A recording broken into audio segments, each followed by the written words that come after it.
오늘 당인리 책발전소에서 열린 양심 최재천 교수님과의 북토크에 와주셔서 감사드립니다. 오늘은 평소보다도 훨씬 더 빠르게 이 토크 스테이지 좌석이 마감된 것으로 알고 있어요. 2025년 왜 우리에게 양심이라는 화두를 던지셨을지, 그리고 양심의 진정한 의미는 무엇일지 이야기해 보도록 하겠습니다. 교수님 앞으로 모시겠습니다.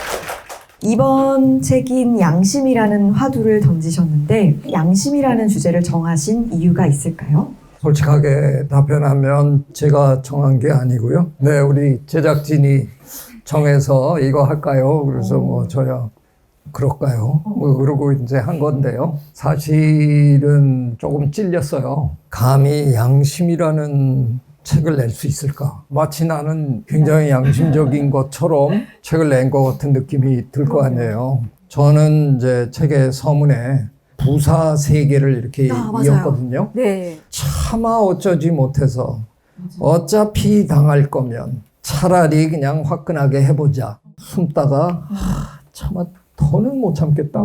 내가 양심이 있지 이럴 수가 있나. 이미 벌써 상당히 당하고 있더라고요. 제가 알게 모르게. 그래서 그냥 에이씨 한번 해보자. 제가 언제나 어쩌다가 나서게 된 건 그 세 단계를 거쳤더라고요. 예전에 MBC에서 양심냉장고라는 프로그램이 있었다라는 얘기 해주셨는데 지금 여기 계신 분 중에 막 절반은 모르실 수도 있고 보신 분 있으세요? 나는 안다. 손 들면 안 돼요. 손 들면 나이 들었다는 뜻이에요. 어떤 프로그램이냐면 MBC에서 했던 방송이니까 아주 인기 프로그램이었고 찾길 같은 데서 정지선을 잘 지키고 이제 교통신호를 잘 지키고 질서를 잘 안 지키다 보니까 사람들이 몰래카메라를 설치해 놓고 양심적인 사람 찾아가지고 냉장고를 선물로 주는 프로그램이었습니다.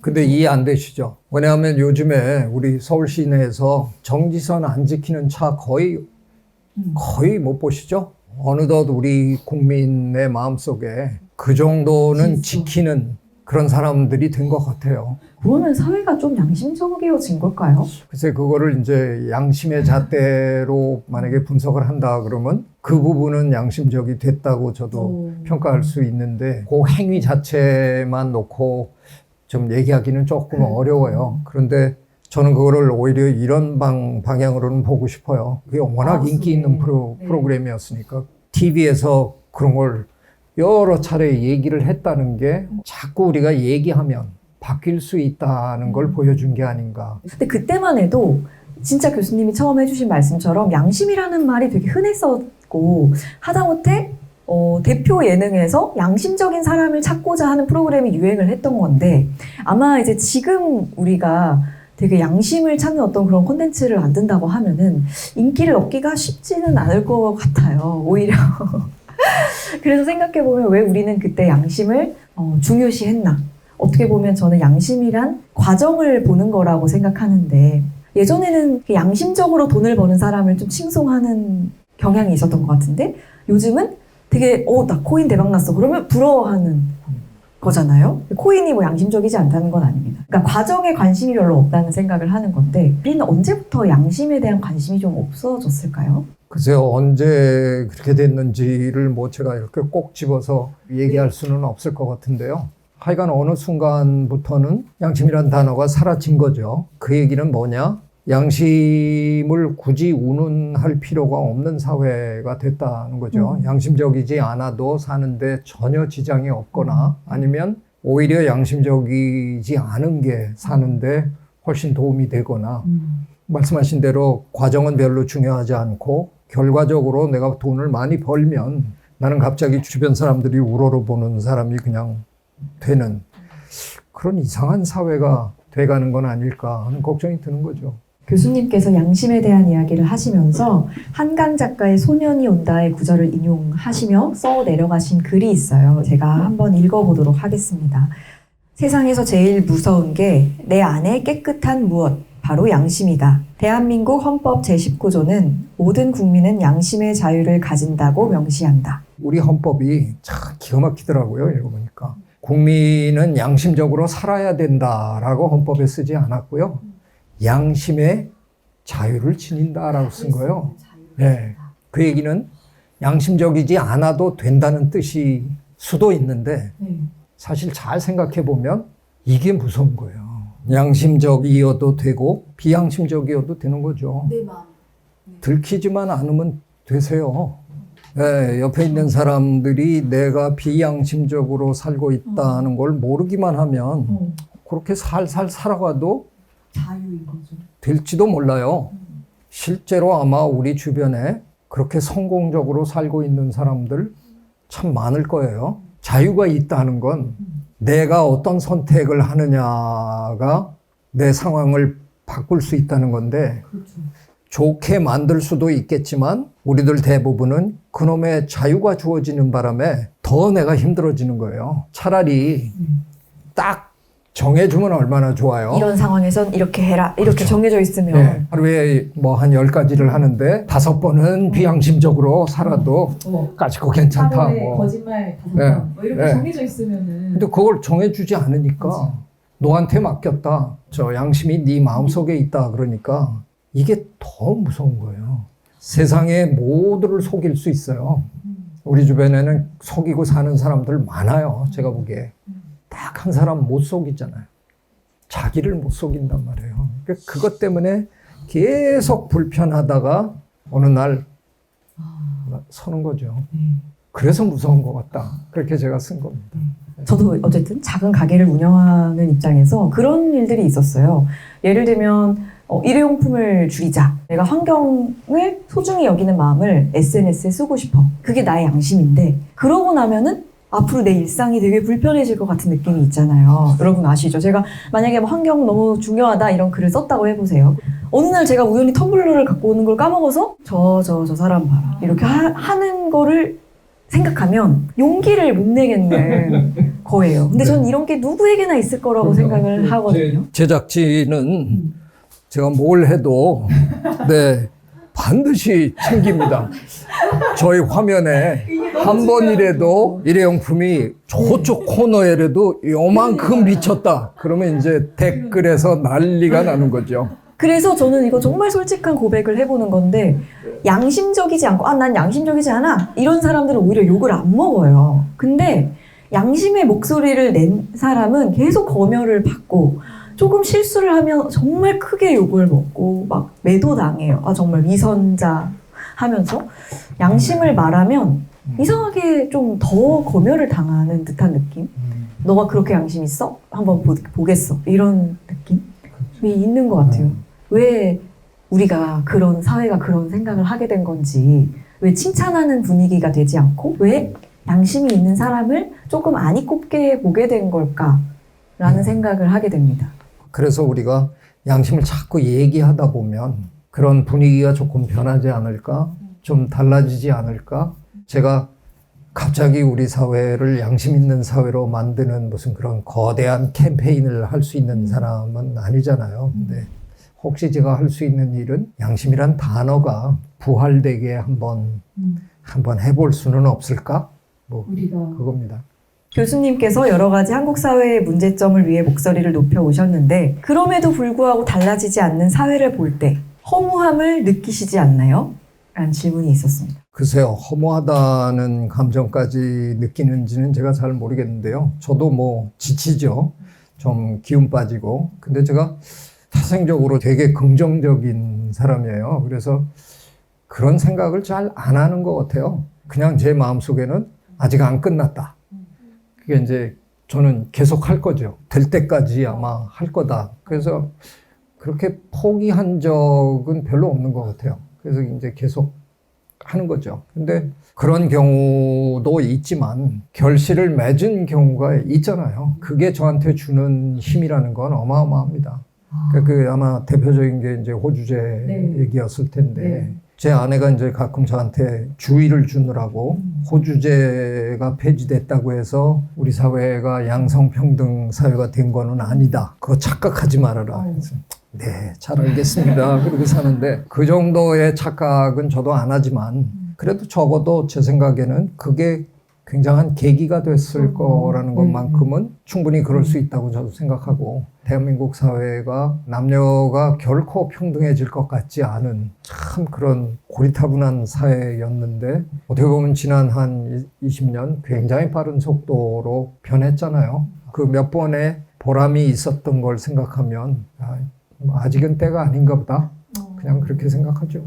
도덕적 양심, 이것은 선천적인 것일까요? 아니면 후천적으로 가정이나 사회에서 길러질 수 있는 부분일까요? 라는 굉장히 어려운 질문이.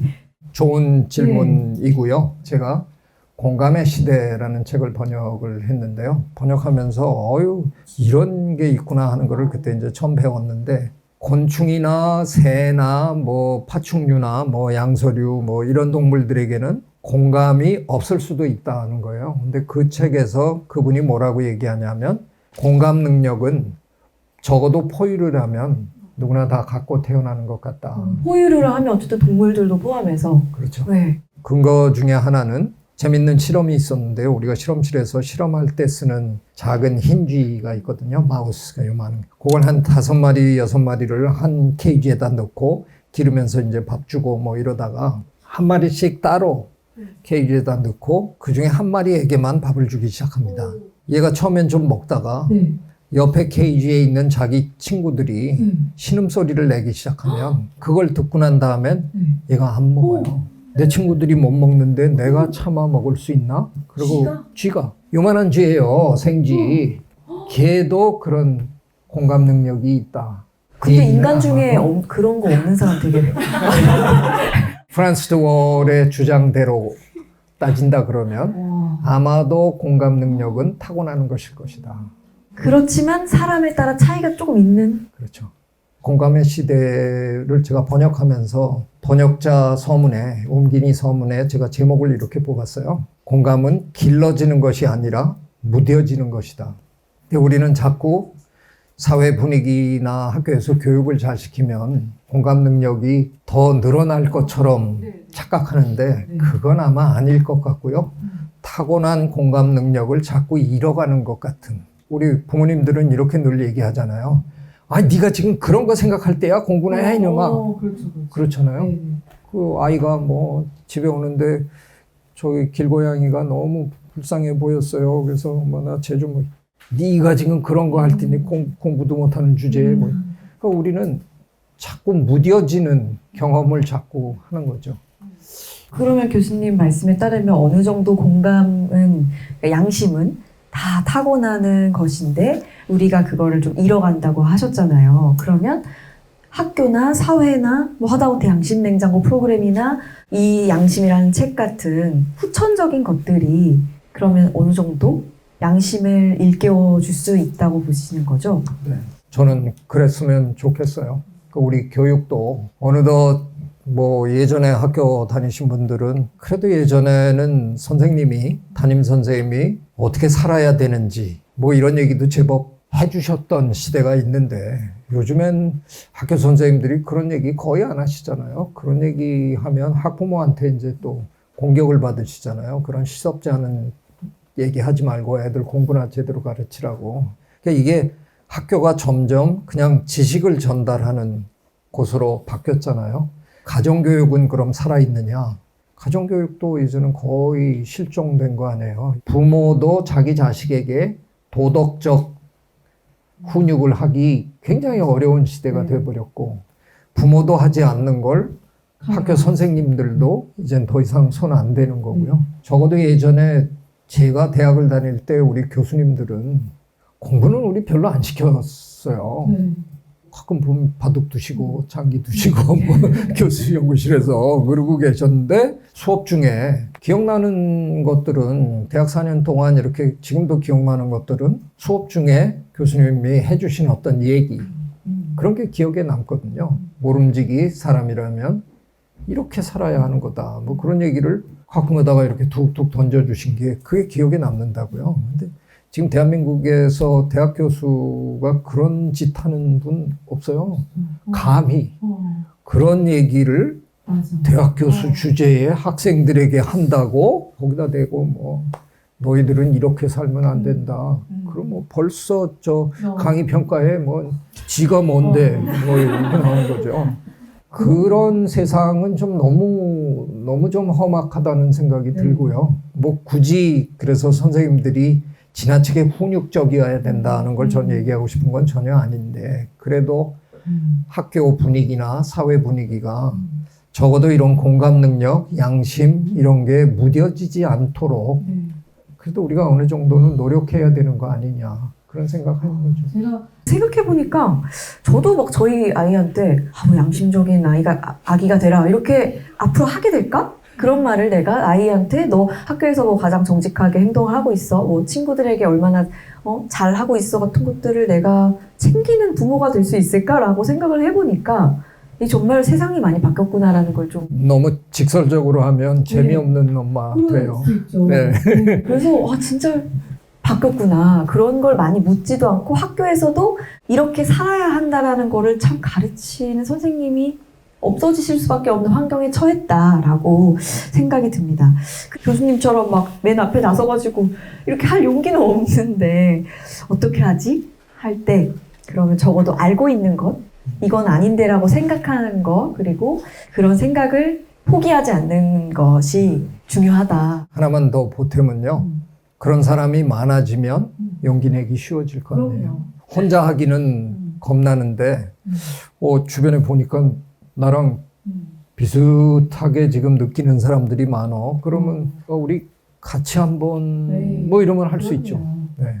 어찌 보면 뭐 법을 제정하고 이제 규칙을 만드는 사람만 이런 영향을 미칠 수 있다고 생각할 수도 있지만, 그래서 왜 책을 읽고 토론하고 이런 시간에 이렇게 참여하고 양심이란 무엇인지 궁금해하는 사람들이 모인 그 분위기가 형성이 되면 변화는 찾아오는 것 같습니다. 그래서 아마 이런 책을 내주신 게 아닐까라는 생각도 합니다. 이제 교수님께 드리고 싶은 마지막 질문은요. 아까 양심은 자유라고 하셨어요. 우리 법에도 자유라고 되어 있고, 그리고 아까 말씀하셨을 때 양서류와 같은 일부는 공감 능력이나 양심을 안 갖고 있는 것 같다라는 말은 그들은 양심이나 공감이 없어도 번성하는 데 문제가 없다는 말씀이신 것 같아요. 그러면 포유류, 그리고 우리는 손해를 보면서까지 왜 양심적이어야 할까라는 질문을 드리고 싶습니다. 정말 어려운 질문입니다. 제가 생각한 거의 유일한 답은, 그래도 제가 조금 이제 살아봤는데 지나치게 그 순간에 반응을 보이는 것보다 조금 생각을 해보면 약간은 긴 안목에서 이제 상황을 분석해 볼 수 있잖아요. 저는 이제 우리 채널에서도 그런 얘기를 제가 짧게 한번 한 적이 있는데요. 어쩌면 동물들이 양심이 없는 것 같아도 결과적으로 놓고 보면 더 양심적으로 보일 때도 있을 것 같다. 왜? 그렇죠. 우리는 일단 마음에서 탁 해갖고 양심적으로 이렇게 갈래다가 우리 한번 멈추잖아요. 머릿속에 생각하잖아요. 이러면 나 손해볼 것 같은데? 그렇죠. 요게 오히려 비양심적으로 만드는 경우도 있을 것 같아요. 맞아요. 요 머리를, 그 순간에 네. 머리를 굴리다가 또 어떤 의미에서는 동물들이 우리보다 더 양심적인 행동을 하게 되는 건 아닐까, 뭐 그런 생각도 들고. 그래서 참 이게 너무 어려운 질문이신데요. 조금 생각을 좀 깊이 할 필요가 있지 않을까. 제가 그래도 큰 실수는 저지르지 않고 그래도 지금까지 그래도 살아왔어요. 근데 그런 비결 중에 하나는 저는 제 마음속에서 이렇게 해야지라고 딱 생각을 하고 난 다음에 바로 안 합니다. 제가 아마 한 30대 초반쯤에 그 방법을 터득하고 계속 살아온 것 같은데요.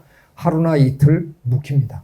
난 마음을 굳혔어요, 사실은. 굳혔는데 그냥 하지 않고 하루나 이틀 그냥 이렇게 놔둡니다. 어떨 때는 저쪽에서 독촉이 와요.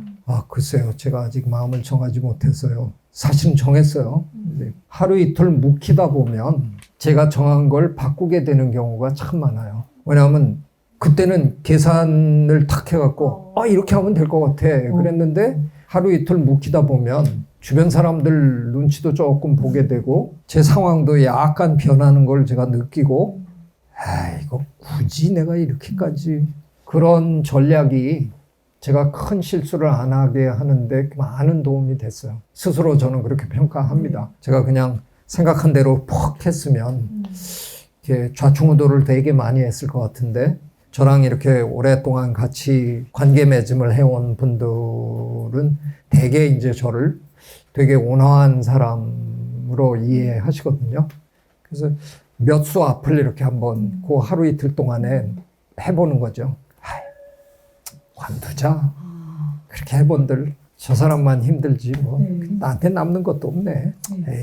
그런 식으로 많이 살아왔어요. 그게 양심에도 적용이 되지 않을까? 네. 갑자기 그런 생각이 들었습니다. 이게 정말 마지막에 이 모든 것을 아우르는 그런 말씀을 해주셨다는 생각이 들어요. 인생의 철학 같으면서도 어찌 보면 왜 양심을 지켜야 되지? 나 양심 안 지키면 지금 당장 이익을 볼 수 있고 내 기분대로 살 수 있고 내가 지금 하고 싶은 걸 할 수 있는데 왜 양심 때문에 내가 이렇게 좀 주저해야 되지? 라는 질문에서 좀 드린 말씀이었는데 결국은 내가 조금만 장기적으로 바라보면 나도 실수를 덜하고 상대도 나한테 실수를 덜 할 것이고 모든 사람이 서로에게 민폐를 끼치면서 사는 게 아니라 조금 더 장기적으로 보면은 그게 더 나은 사회겠구나라는 생각으로 말씀해 주신 거란 생각이 들면서 저도 때로는 방송을 하고 사업하면서 계속 번민하게 되더라고요. 아, 내가 왜 이렇게 양심 지켜야 돼? 아무도 안 보는데 라는 생각을 하면서 매 순간 여러 판단들을 하는데 생각해 보니까 그게 좋은 거네요. 약간 손해 본 듯 하면서 사는 게 좋은 것이고 내 마음도 편하지만 그런 사람들이 많아지면 결국 참 좋겠구나라는 생각을 하게 된 말씀을 해주셨습니다. 앞으로의 어떤 계획이 있으실까요?